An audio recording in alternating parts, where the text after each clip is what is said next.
Hey, what's up, guys? Today is May 6th, and you're here with Danny and Evan, Red Llama, for the first cut. Welcome back, everybody. Evan, say hello, would you? So today we're actually reviewing jazz as the topic. Now, to be clear, there's a lot of different subsets of jazz that we very well could be going into, and that's typically kind of what we like to do, is find the very niche little areas. But today we're just doing jazz, and there's an important reason for me, at least, wanting to just do jazz specifically, and that is that I think jazz as an umbrella term, or just the standard term, is often overlooked by more specific types of jazz, or other off genres, I should say, one-off genres, I should say. And yeah, I think just modern jazz doesn't really get a lot of the attention it deserves, in my opinion, as a whole. So that's personally why I wanted to do jazz this week. Evan, what are your thoughts on jazz and what we're about to get into? Well, I guess my thought on specifically this this one, I think regarding jazz on this, the fact that I think the biggest reason to me that it was jazz and not something very specific was, I think Bandcamp's like filing system is really bad. That's true too, and that's a great point. Here's the thing: I wanted to actually do something specific. Like, I actually kind of wanted specifically to listen to bebop or listen to like spiritual jazz or like avant-garde jazz, but like everything's just mixed. Like, I swear to God, you click on spiritual jazz and you'll get everything. You click on bebop, you'll get like electro funk jazz. Like, yeah, it's kind of silly. Like, I agree. This will be the first episode that will actually be playing music alongside the thing, though, so you can actually hear what we're talking about. Yay! Excited.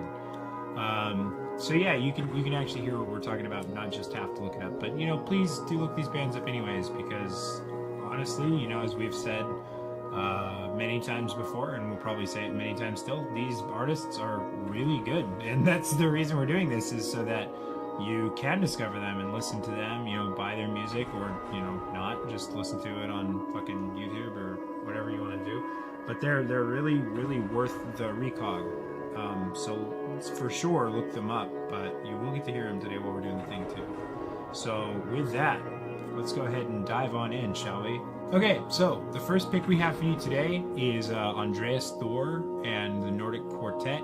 As you can see, he's from Reykjavik, Iceland. I'm amazed that I knew how to pronounce that, honestly. I mean, I know it's a common name, but yeah. I mean, Iceland, it's not that hard to pronounce. It's just ice. Iceland, yeah. That's totally what I meant. The big thing, I'll go ahead and lead off real quick. The big thing with this one, as if you couldn't tell by the name, I mean, the album's name is Nordic Quartet, but Iceland being a Nordic territory, as you may be able to guess, there are 4 people in this band. You know what? I didn't start the music on the thing, but I'm going to go ahead and start it right now with Butterfly, the first track. As you'll notice, it is a quartet. There's Andreas Thor playing guitar and pedal steel guitar, which I have to say, pedal steel guitar, very weird pick for jazz music, I think, as a whole, and we'll get into that later because it's only on a couple of tracks. But Anders Gronseth, I'm sorry, by the way, if you pronounce any of these things wrong, with the saxophone, bass clarinet, Andreas Dreyer on double bass, and Eric Nylander on drums and drum machine. Very simple instrumentation, fairly simple music, I would say, as a whole too. It's very applicable, I would say, for your... Whoop, hang on one second.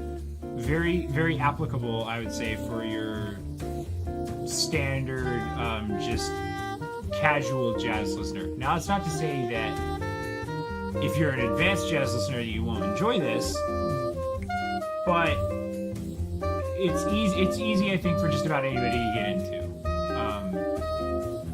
Evan, what are your thoughts on the Nordic Quartet? Well, this to me is actually quite special. Yeah. just because I mean this was like the first pick that jumped out at me, I mean it was probably the fact that it was like called Nordic Quartet. It's like Nordic, it just sounds kind of cool. So and it's a cool picture, cool album cover. So I was like, yeah, I'll click on that, and yeah, it's cool. it was the first thing to jump out at me, and actually sort of have a unique little taste to it. And I think that's mainly because the featured track that was on the Discover tab. That's this one, isn't it? Butterfly? No, it was something else. Just because I remember specifically that I heard a bass clarinet, which I very seldom do I hear a bass clarinet in like modern jazz. That's a good point too. It's pretty fucking uncommon.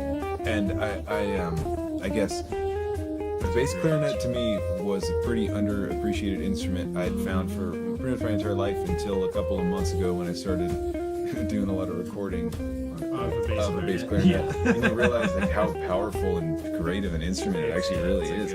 Really beautiful instrument. So I heard the bass clarinet and that hooked me. That really grabbed me. And then of course there's like this the double bass is really nice. The double bass is great. The which definitely like the double bass nicely ties it into it being more traditional sounding. So it's not just out of nowhere. It's Western jazz, but with like an interesting spin. It's got the shimmery reverberated electric guitar that I think is just great. I like the contrast too. I'll say that the saxophonist plays two different saxophones and the bass clarinet, but the two that he chose were the soprano and the tenor. Now, granted, there are more than your standard for the soprano, the alto, the tenor, and the baritone. Which, by the way, for anyone who didn't happen to know this, which is probably 99% or more of the people, I actually used to be a jazz saxophonist of all things. I was an alto and then moved to tenor, but I think what I find, I guess, so great is that the tenor fills most of the range that the alto will. It doesn't get quite as high, but the soprano makes up its low end makes up for that range. And obviously, the baritone, it's not going to get extraordinarily deep, but I think it's a good contrast having the soprano and tenor versus, say, an alto and baritone, or alto and tenor, which this is a soprano sax now, for those who are unfamiliar. It's nice, sweet, sounds almost like a tinny clarinet. Gorgeous instrument. And I'll say, man, it really fucking makes me want to get one. I've always loved the way the soprano sax sounds. It's so good. Yeah. This is it's a nice casual listen. This is the featured track right here. There you go. Basic, that's what it is. This is the one that I think has kind of the noodly solos in it. Yeah, it's just which is really nice. Took me away, which is nice. Yeah. But I hear that the bass clarinet is just that does something for me. That's sexual. It's so good. Yeah, and then I hear just I don't know. Initially hearing that guitar too, I don't know. It made me think of Robert Fripp kind of. Yeah, I could feel that. I didn't get that myself, but now that you're saying it, I understand that. Yeah. I know that. By this point, it can be pretty obvious that I'm not a jazz listener. I'm not a jazz expert. When I say Fripp, I mean he's not a jazz guitar player. No, so, by no means. I don't. Wes Montgomery, Sure. Yeah. My thing I'll say I like on this is that for the most part it's very smooth jazz, and you get some areas where it picks up a little bit, and you get things that are a little more intense, like this song you're going to hear in just a minute is going to become much more dynamic. Spoiler alert. But even in the whole soloing quality, I feel like it's there's never a point where it's too masturbatory, and I think that's very common in jazz, where it's just kind of like a bunch of pretty decent musicians come in and just kind of have a fucking circle jerk with each other, and they're just like, look what I can do. Oh yeah, well check this out. And it's really fucking obnoxious to just hear people try and give their best little like noodling solo they can for like 5 minutes straight and then just call it a song. And I mean, to be honest, I'm not gonna throw shade on any classic jazz musicians, but there's a lot of fucking classic jazz musicians that do that too, and we're still revered as some of the better jazz musicians out there. And I think it's kind of bothersome to me that it seems like a lot in jazz there's an emphasis on technique over musicality, and that's pretty fucking disturbing to me, and it's one of the biggest reasons that I got out of jazz when I did, and started going into other things. But truly to see artists that can take it on a musical level as opposed to a technical level, it's really special, like Evan said, and I think these guys do it really well. That's why when I think of the jazz musicians I revere most, I think of like Albert Ehlers and like John Coltrane, Ornette Coleman, who were like I think probably most important just because they were the pioneers of free jazz and like That's true too. avant-garde jazz and like I think the music became only more self-indulgent, but I think it wasn't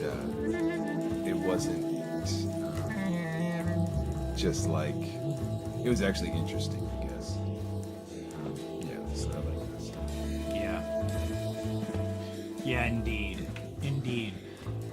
So obviously you guys are listening along with us, and you can certainly make up your own minds about how you feel about this, but it's good, man. I gotta say, I really enjoy it, and it makes me wanna bust out the French press, have a nice cup of black coffee, just kick my shoes off, and just fucking relax. You know what I mean? Just lay back and just kind of let the world happen for a little while. And you know what I like about this is it's technical enough that you don't have to do that very much. You could just, you know, really actively listen to it and, you know, be kind of sat up and listen to it intently for its nuances and everything, but you sure don't have to. And to me personally, I really enjoy jazz that isn't that way.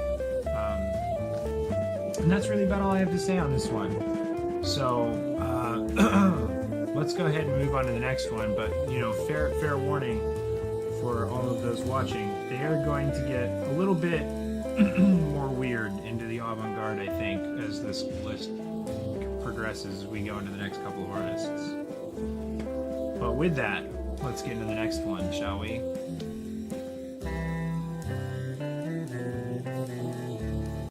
Okay, so getting into the next one, we have Sophie Fott from Indianapolis, Indiana. That's always been a weird fucking city for me to say, just Indianapolis, Indiana. Okay, so Soapy, excuse me. I'm not getting to edit these as much with the music actually playing, but Sophie Fott is a tenor saxophonist. Oh, this is the title track. I thought I was going to start from the beginning. Oh well, that's fine. Tenor saxophonist, Indianapolis, Indiana. It looks like she's playing also with Nick Tucker and Ben Lumsdaine. Let's see what they play, because I didn't look into that first. Nick Tucker is the bassist, Ben Lumsdaine is drums, and it sounds like they have the occasional guitarist who is Joel Tucker. I'm guessing probably related to Nick Tucker, but who knows? So, with that, this one is I'll say slightly more strange than the last, but still pretty casual overall. Not a bizarre listen particularly, but still very good. Evan, what say you? Well, I mean, I didn't have like a lot really to comment on with this. I mean, yeah, I like it. Yeah, I feel like it's a little more dependent on grooviness and like kind of creeping little riffs and stuff. I guess that's the thing. Is that like more emphasis on riffs, like the Yeah. Like which is not necessarily what I go for when I listen to jazz. When I listen to jazz, I mean, I want to just like listen to bebop, and I want to hear like a super quick tempo and Sure. like and just like changes that are like at a blistering speed. Well, yeah, for those who aren't familiar, Evan, and absolutely he can correct me on this, so because he's right here. Evan is very much a big fan of, musical dynamics, and I don't feel like this album has that in spades. It's not to say that they're not there, but yeah, it feels a lot more traditionally in the pocket, which again is not a bad thing. Yeah, I mean but. It's just, it is what it is. That's definitely a very true statement to say. And I don't think this one actually, it doesn't have bad dynamics. I mean, like, I feel like I could listen to this like in the car and generally hear everything that's going on, and like it would sound fine. It never like wows me with dynamics, but yeah, and that's the thing. It's not. It doesn't sound like I listen to some other artists trying to discover some stuff on here in my journey, and I heard some jazz that sounded like traditional style jazz, but that was just compressed to hell and back, and sounded more like a hip hop production than a jazz production. So what they basically did was just take something that could have had a strong dynamic mood to it, and just created like a huge fat thumping arrangement, which some people like that, I guess, but that's definitely not what I'm looking for when I'm looking for jazz. Yeah, and I'll say, I like, while I'm listening to this, I can hear the double bass, and I wouldn't say it's subdued, but it's very mild, it's very quiet. It's not it's not competing to be loud, and neither are the drums really. So I hope that y'all who are listening to this can hear that well too.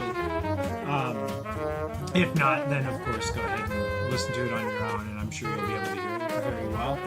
But it all feels like it has its good place. Like Evan said, the production is very appropriate to jazz as opposed to hip hop or something else. I dig the hell out of this, and I'm certainly not trying to imply that anybody doesn't. But just to that point, it's not crazy dynamic. It's fairly easy listening to, but for an easy listening jazz, I think it's pretty sick, to be honest. It's pretty good. Yeah,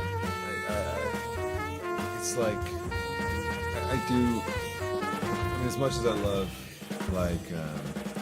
the traditional style of jazz, where you think of just like take a tempo and a set of changes and a key, and then you just have a bunch of different soloists doing their improvisational bits. This definitely feels a lot more song based, yeah. which is I guess nice in its own way. It sounds it has some interesting compositional structures to it that I think are pretty cool. Like obviously the territory it's going into right now, this is obviously not. I say obviously not improvisational, but maybe they're just very good at improvising with each other. But it sounds definitely that could be composed to. I'm sorry, everyone. I got a bit of a sore throat. But yeah, sorry about that. Our computer goofed on us a little bit, so we had to jump out and back in. But yeah, what else is there really to be said? I mean, good music, fun music.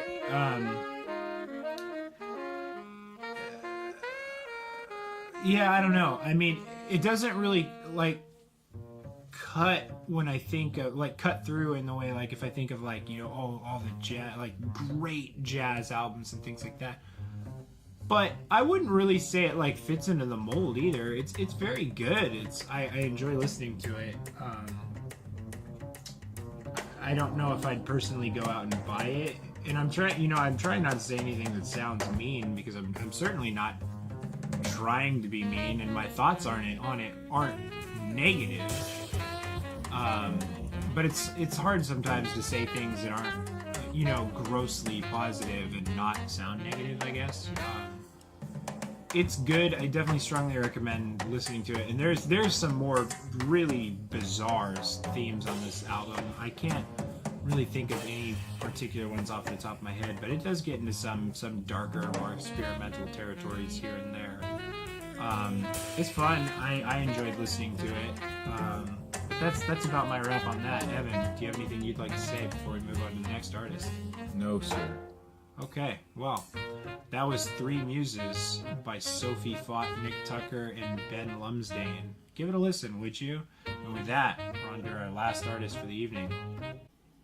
Okay, so we're on to our final artist of the evening. We have Kim Oki with his with his album Cherubim's Wrath. I'm not going to... Well, I'm guessing Cherubim's Wrath is what the symbols are beyond that. I don't know, because I don't speak Korean, to be quite candid. This album is exceptionally dynamic. This album is very, very interesting. Very cool pick. I'm trying to see how the hell do you know how to pronounce the place where he's from. Gyeonggi-do, South Korea. I'm not sure, but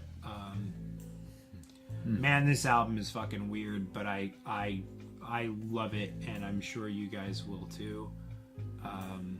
Evan, what would you like to say on Kim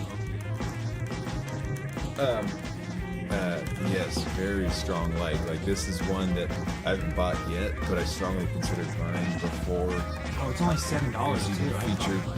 Yeah, I mean, this is definitely one I'm going to buy, because this album is actually, I found this listening to it very just very interesting in every way.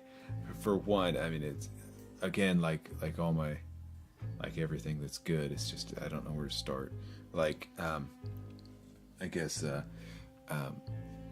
production quality is fabulous, but the interesting thing with that is that obviously, as you can tell from the title there, this is a remastered edition of an album from 2013, as it says down in the info.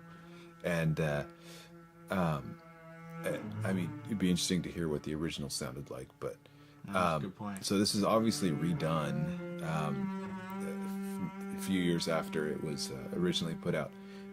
But whatever they did to it, they might have done barely anything to it. I don't know, but it sounds great.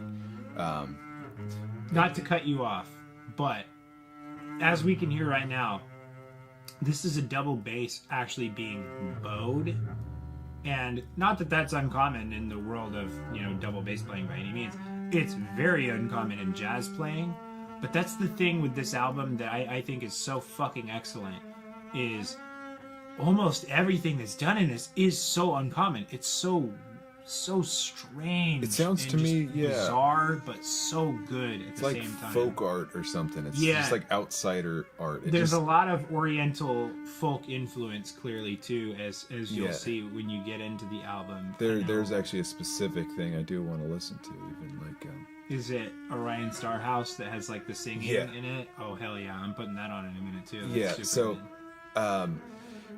Regarding this album, so this album is this definitely hits like the touchstone for me of what I want to hear when I listen to just anything. It's super dynamic, very avant-garde, very brave to play around with minimalism, and to have these intros that can creep on with obviously this bowed double bass. It sounds eerie. And the way it kind of hatches into these new ideas, and the thing is, it does get more traditional. It doesn't. True. It's not just pure weird postmodern jazz. Let's get into this Orion Star House here real quick. Yeah. But you go ahead and continue your thing. I'm going to wait until it times out, and then I'll click on her. Well, I mean, yeah, that's kind of... I definitely want to, like, move into topically into that, because, like, this Orion Star House... So, yeah, this tune was definitely, like, a very interesting thing for me to hear. It's interesting because as it's going to get past the sort of ambient noise of like water flowing, the instrumentation was really confusing for me, but like in an interesting way. So listening to this, it's like that's a bass, by the way, for all you. That's a standing double bass. That's I was gonna say, crazy. Here's the thing, this So good. sounds like it could be like your traditional South Korean folk instrument. Yeah, no, exactly. Not a bass. And it's just playing this melody that sounds like a traditional sort of Korean, or I guess, you know, just Asian generally, folk tune. It's just like this really interesting marriage of like folk music and jazz. Yeah. Which is just like really special to me I to agree. hear. I guess it reminds me of Moondog. Moondog, I think, is like probably my one of my favorite jazz musicians, and that was sort of his thing, was that he took jazz music into his own little world, which was very idiosyncratic, and he was more interested in I guess grooves, but creating just these kind of weird, just definitely uncommon atmospheres, and not any kind of overemphasis on extended improvisation or anything too wildly self-indulgent, but like I don't know, just like listening to this, it just makes you think of something that like Godspeed You Black Emperor would have done, like back in their heyday. Sure. Like, yeah, totally. Obviously, not to say like, it reminds me of Godspeed. It's so cool. No, yeah, it definitely does not. But it sounds like as adventurous and curious as they tend to be, like,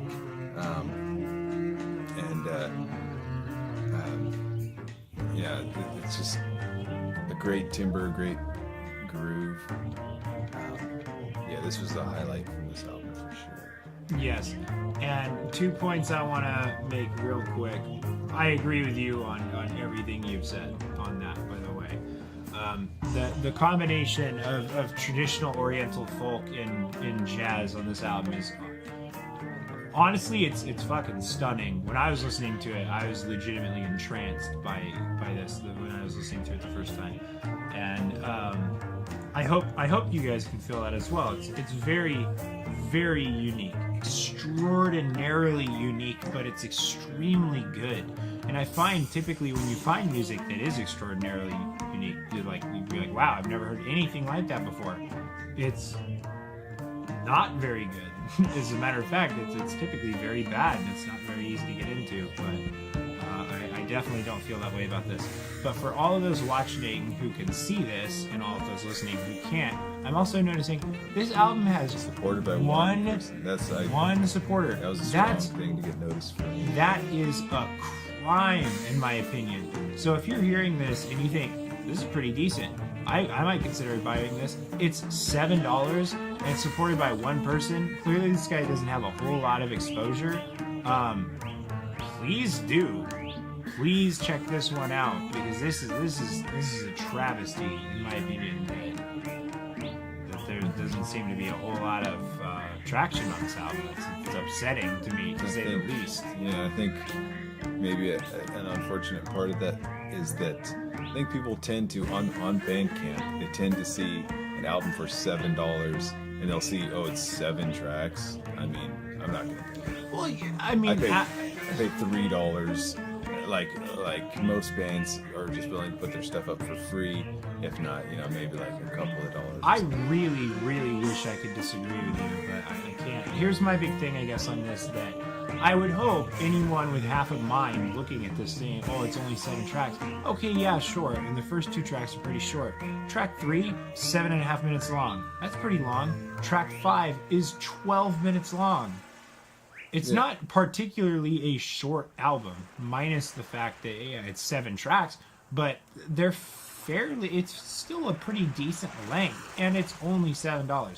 So you'd go to fucking McDonald's and spend more than $7 on chicken nuggets and a milkshake. For fuck's sake. The other thing off of that, it's like, I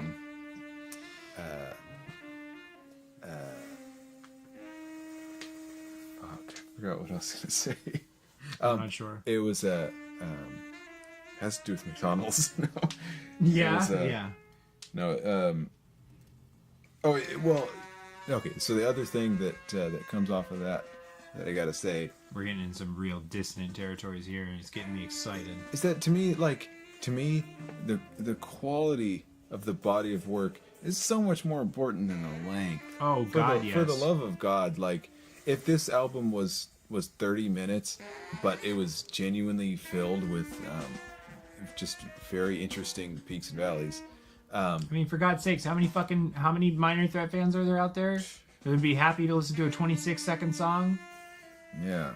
So, and then another thing people might think, and I don't know what people think, but I mean, I think people tend to, and I'm not saying jazz listeners. I think jazz listeners tend to be more open-minded when it comes to music, and more open-minded to minimalism. But I think when people tend to hear that soft plucking at the beginning of what was it? Hunchback? No, that was Bode. Orion Starhouse. Yeah. When they hear that kind of thing, or when they listen to Hunchback for that matter, they tend to hear that and it's like, this is one instrument. I mean, this isn't interesting to me. I need a lot of stuff going on. Yeah, and that's to me the way that this plays with that minimalism in the start and then creeps into, it doesn't even creep into like horror vacui. Like it's just a modest sort of arrangement that's going on here, even at like the maximum intensity, but it's just so it's just all like very interesting. It's just got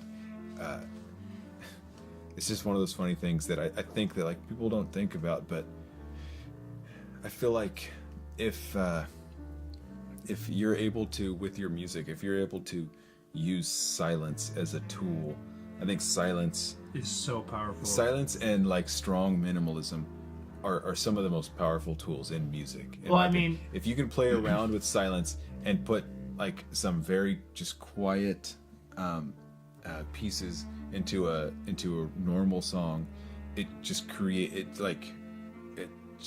context, I think. I think there's an enormous point to be made on that for all artistic mediums, to be completely honest. I mean, painting with negative space is a huge thing, for one. So not being afraid to have areas of a blank canvas is a huge thing. If in a movie you have, let's just say, an argumentative scene where, let's just say, 2 lovers are quarreling or something, and the whole scene is them screaming at each other, you haven't really created an emotionally dynamic contrast. There's nothing to simulate reality there. If you're creating instead a scene where, there's screaming and yelling and then there's silence because they're thinking, or they're heartbroken, or they're really reeling from pain, that creates that sense of reality, that sense of real longing, and makes you feel more engrossed by what's happening. Music is the same way. Music naturally doesn't happen in a state of constant sound, one level of dynamic, and then it's over. When you think of music really on a natural level, it is very dynamic, and it does own silence. So to be able to feel that and feel the reality of what music is as a whole, and really use those elements, especially as you were saying in playing with silence, is or softness even for that matter too, is very special. And it seems like a lot of people today are genuinely afraid of silence because they think it's going to be boring. But that's the thing, is it adds so much. Maybe this is a good place to plug, one of the most common Miles Davis quotes. That's how he said, I think he said, I more want to be known for the notes I don't play. So it's like a modesty. I think like a certain modesty is just like so beautiful to playing and to music production. I'll say. Oh, I'm sorry. Go ahead. Well, no, that's all I had. Oh, well, I think another big thing too is this album gets very dissonant. And to be fair, the last one did too. You guys didn't get to hear it too much, but if that's something that's really, really putting blood in your pencil, then by all means, go ahead and listen to it. But okay. That was a weird way to say that. I meant to say lead, but still. Blood. Like blood in your pen, I would get. But. Yeah, well, you guys know where my fucking mind is. But if it's really interesting to you, the concept of dissonance, then certainly go back and listen to the last album fully too. And I mean, do anyways, but specifically to hear it for that. But I'm sorry, that metaphor threw me off. The thing I'll say with dissonance too is that a lot of people think, if you're playing with notes that are out of key, or really playing around with dissonance, oh, it's bad. You're not playing a note that's in scale, and it's dark, and it sounds severe and agitating and things like that.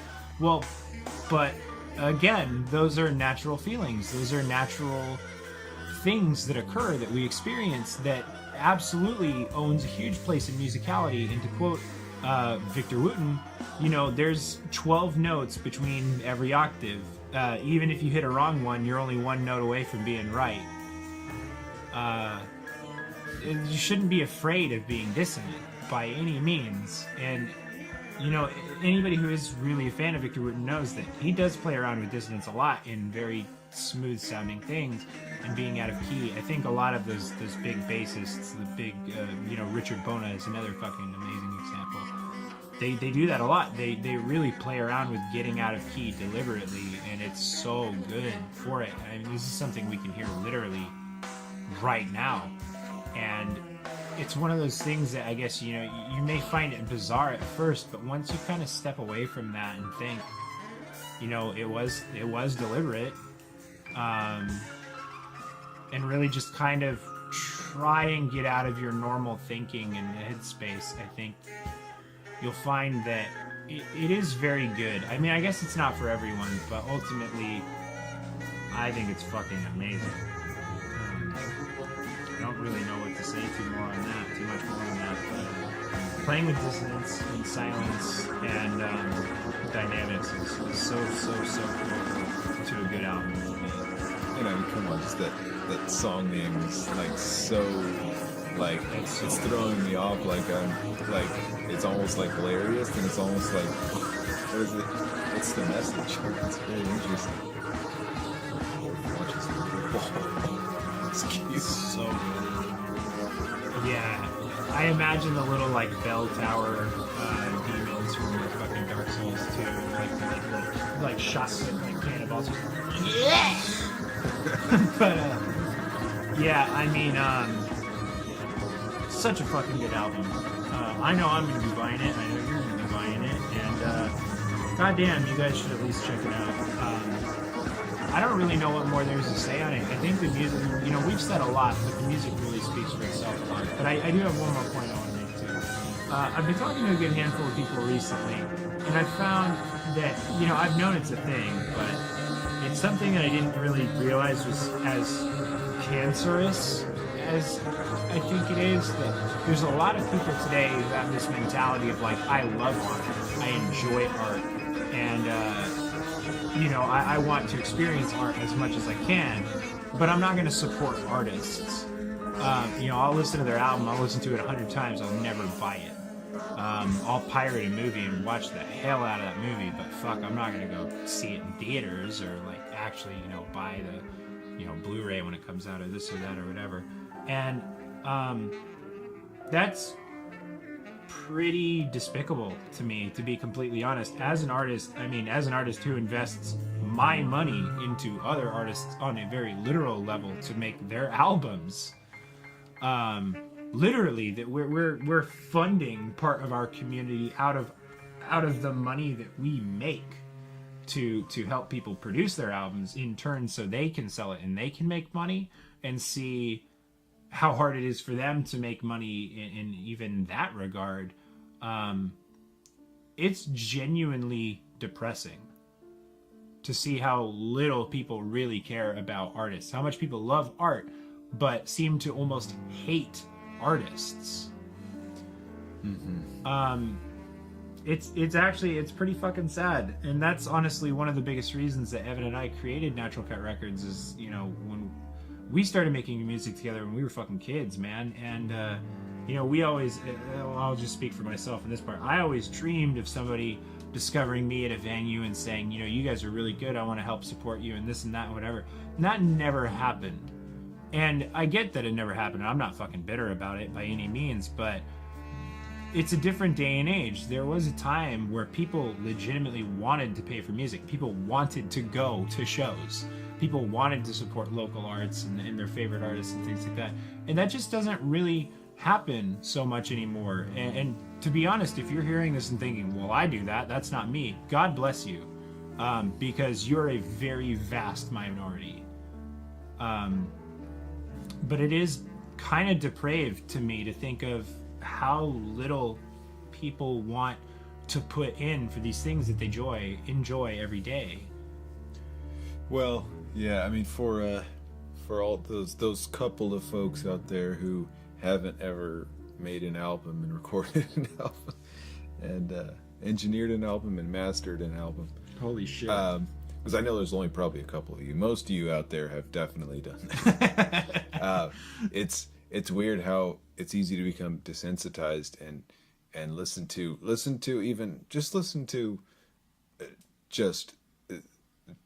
a pop album. We'll listen to the new Coldplay or something. Well, don't listen to Coldplay. But, I mean, I guess if you want to, but